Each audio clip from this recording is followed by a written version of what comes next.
Hey guys, this test this side.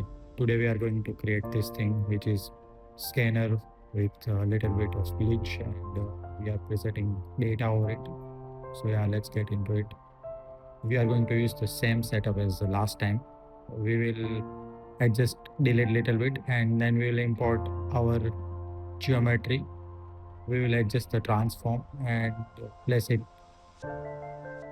After that, we are going to use pop to chop and then we will convert those to chop to date. So once we have the data, we will need to round off those figure. So we'll use math node to round off those value and we will create one table which has text, tx, ty, tz columns. And now we will fill those columns with our own values which we generated from the pop.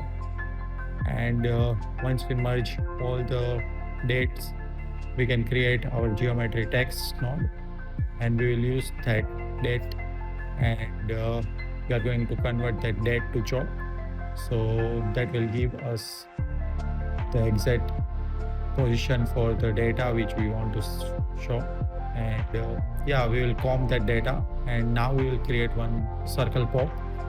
We are going to copy those circle using random on the same point which we are connecting with proximity, and we are going to set